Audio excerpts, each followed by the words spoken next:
I'm Gary Strigler, and these are some custom cedar screen doors I've been working on. Now, I've shared some on building custom screen doors out of cedar in the past, but when I got ready to build these, I came up with a couple of different details that I normally do that I think are actually improvements, so I wanted to share those.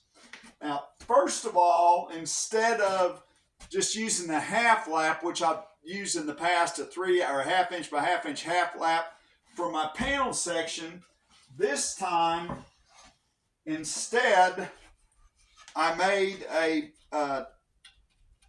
basically a groove cut in each of my panels where I could put a spline in it.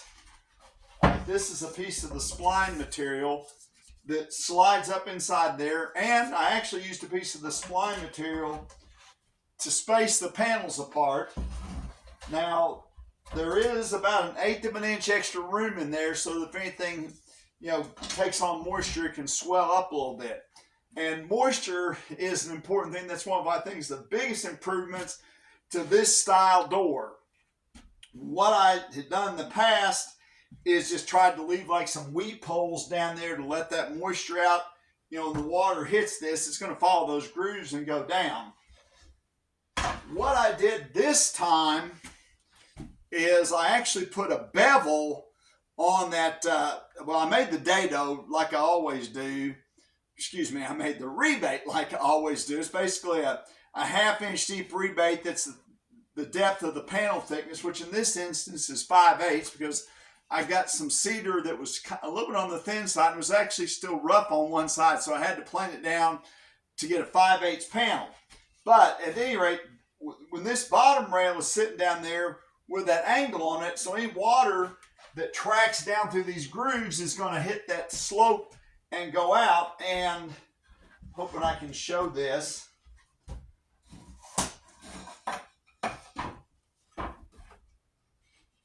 The other thing that I did is when I put that piece of molding on there, I actually left about a 1/16 of an inch gap. So if you got down there, you'd see if there's about a 1/16 of an inch gap all the way across there. Now, nobody's going to see that, but that gives me a really good way for moisture to get out.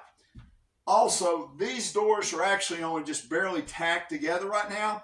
I'm waiting to get some stainless steel brads from Grex to actually finish nailing things off. But before I nail everything together, I'm going to go ahead and have the painter come out and seal all the end grain and stain everything that has to do with this panel before it gets set in there.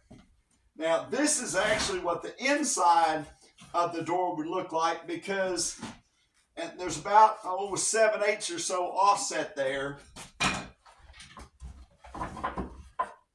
And these panels are made, I made the rebate thick enough to where they're going to be flush, and then this molding just goes right over them like so.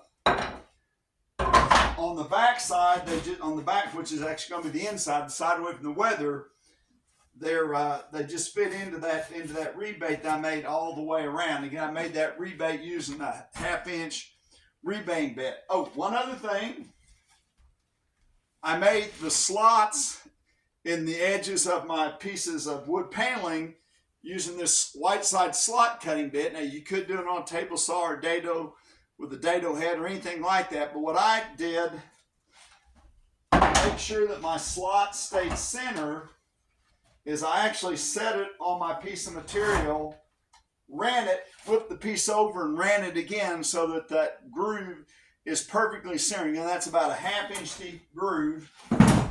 And then once I had that groove established, I made my spline material and I fine-tuned it, ripped it pretty close, and then fine-tuned it by running it through a benchtop planer.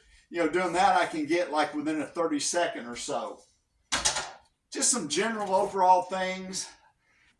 These joints are actually put together with dominoes and Titebond 3. If you look back on my YouTube channel, you can also see where I demonstrated how to make a mortise and tenon joint, which will work fine.